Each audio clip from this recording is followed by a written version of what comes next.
السلام علیکم۔ آج کے دور میں شاید ہی کوئی ایسا شخص جس کا بینک اکاؤنٹ نہ ہو۔ تنخواہ، کاروبار، آن لائن خریداری، سرکاری اسکیمیں، یو پی آئی، نیٹ بینکنگ اور دیگر مالی معاملات کی وجہ سے بینک اکاؤنٹ ہماری روزمرہ زندگی کا حصہ بن چکا ہے۔ لیکن ایک ایسا مسئلہ ہے جس سے لاکھوں مسلمان پریشان ہیں، اور وہ ہے بینک کی طرف سے ملنے والا انٹرسٹ یعنی سود۔ کئی لوگ کہتے ہیں یہ تو بینک نے خود بخود دے دیا ہے، میں نے تو مانگا ہی نہیں تھا۔ کچھ کہتے ہیں اسے غریبوں میں بانٹ دیں تو ثواب مل جائے گا۔ اب کچھ لوگ تو اسے اپنا حق سمجھ کر روزمرہ کے اخراجات میں استعمال بھی کر لیتے ہیں۔ لیکن سوال یہ ہے کہ قرآن و سنت کی روشنی میں صحیح حکم کیا ہے؟ آئیے اس مسئلے کو تفصیل سے سمجھتے ہیں۔ اسلام نے سود کو کبیرہ گناہوں میں شمار کیا ہے۔ قرآن کریم میں سود کی اتنی سخت مذمت کی گئی ہے کہ کسی اور مالی گناہ کے بارے میں ایسی سخت وعید بہت کم دیکھنے کو ملتی ہے۔ جیسا کہ اللہ تبارک و تعالیٰ کا ارشاد ہے، اللہ نے تجارت کو حلال اور سود کو حرام قرار دیا ہے، سورۃ البقرہ۔ اور ایک مقام پر ارشاد فرمایا، اے ایمان والو، اللہ سے ڈرو اور جو سود باقی رہ گیا ہے اسے چھوڑ دو، اور اگر تم واقعی مومن ہو۔ پھر اگر تم ایسا نہ کرو تو اللہ اور اس کے رسول کی طرف سے جنگ کے اعلان کے لیے تیار ہو جاؤ، سورۃ البقرہ۔ یہ آیت اس بات کی واضح دلیل ہے کہ سود اللہ تعالیٰ کے نزدیک انتہائی سنگین جرم ہے۔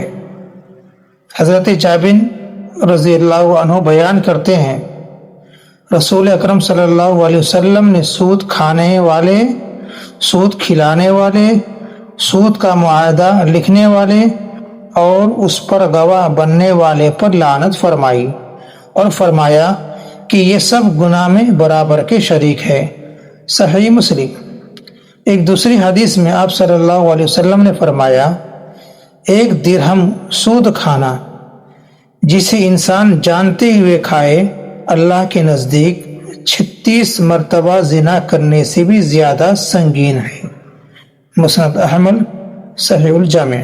یہ احادیث اس بات کو واضح کرتی ہے کہ مسلمان کو ہر ممکن طریقے سے سود سے بچنا ضروری ہے۔ آج کے بینکوں کی طرف سے جو انٹرسٹ دیا جاتا ہے، جمہور علماء کے نزدیک وہی سود ہے جسے قرآن و حدیث میں حرام قرار دیا گیا ہے۔ اس لیے اگر کسی کے اکاؤنٹ میں سود آ جائے تو وہ اس کی جائز ملکیت نہیں بنتا، چاہے وہ رقم خودکار طریقے سے آئی ہو یا بینک نے سالانہ منافع کے نام پر دی ہو، کیونکہ آپ نے سود لینے کا مطالبہ نہیں کیا تھا، لیکن بینک نے خود بخود سود جمع کر دیا، تو ایسی صورت میں یہ طریقہ اختیار کرنا چاہیے۔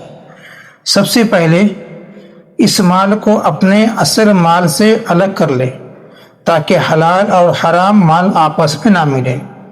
اس کے بعد اس سودی رقم کو اپنے ذاتی استعمال میں ہرگز نہ لائیں۔ اس رقم سے کھانا، کپڑا، موبائل، گاڑی، گھر کا خرچ، بچوں کی فیس، علاج، سفر یا کسی بھی ذاتی ضرورت کو پورا کرنا جائز نہیں۔ اب سوال پیدا ہوتا ہے کہ یہ سودی رقم کہاں خرچ کی جائے؟ اکثر علماء کے مطابق اس رقم کو بغیر ثواب کی نیت کے ان کاموں میں خرچ کیا جا سکتا ہے۔ غریب اور ضرورت مند لوگوں کو دے دیا جائے، ایسے افراد کی مدد کی جائے جو قرض میں ڈوبے ہوئے ہو، عوامی فلاح کے کاموں میں خرچ کیا جائے، جیسے سڑک، نکاسی آب، عوامی بیت الخلاء یا دیگر رفاہی منصوبے وغیرہ۔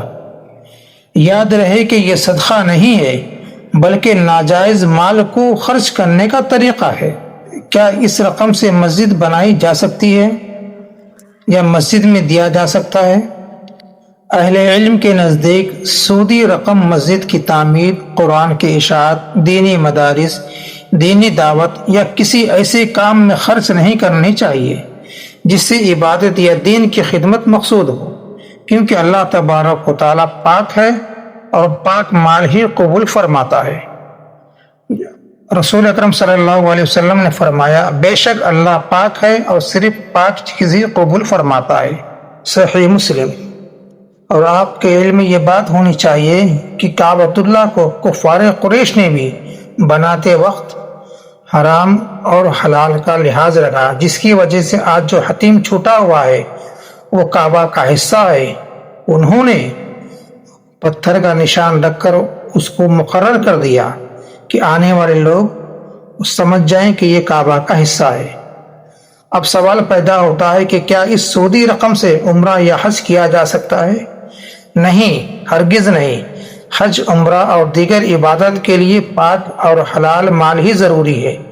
حرام مال سے عبادت کرنا کسی بھی صورت میں جائز نہیں ہوگا۔ کیا اس سودی رقم سے زکوٰۃ ادا کی جا سکتی ہے؟ ہرگز نہیں۔ زکوٰۃ بھی صرف حلال مال ہی سے ادا کیا جاتا ہے۔ حرام مال سے نہ زکوٰۃ ادا ہوتی ہے، نہ صدقہ قبول ہوتا ہے اور نہ ہی اس پر ثواب ملتا ہے۔ اب سوال یہ ہوتا ہے کہ سودی رقم خرچ کر دیا جائے تو کیا کریں؟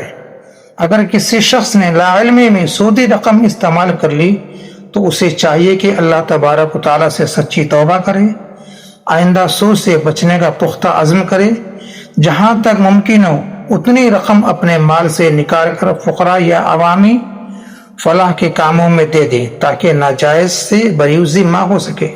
لوگوں کی چند غلط فہمیاں۔ بعض لوگ کہتے ہیں کہ چونکہ سود خود بخود آیا ہے اس لیے یہ حلال ہے۔ یہ بات درست نہیں، کیونکہ مال کی علت یا حرمت اس کی حاصل ہونے کے طریقے سے معلوم ہوتی ہے، نہ کہ اس بات سے کہ وہ خود آیا یا مانگ کر لایا گیا۔ اور کچھ لوگ کہتے ہیں کہ غریبوں کو دینے سے ثواب مل جائے گا، یہ بات بھی غلط ہے۔ اس رقم کو صرف ناجائز مال سے جان چھڑانے کے لیے دیا جاتا ہے، ثواب کے لیے سے نہیں۔ ویڈیو پسند آئی ہو تو ویڈیو کو لائک کریں، سبسکرائب کریں اور شیئر کرنا نہ بھولیں۔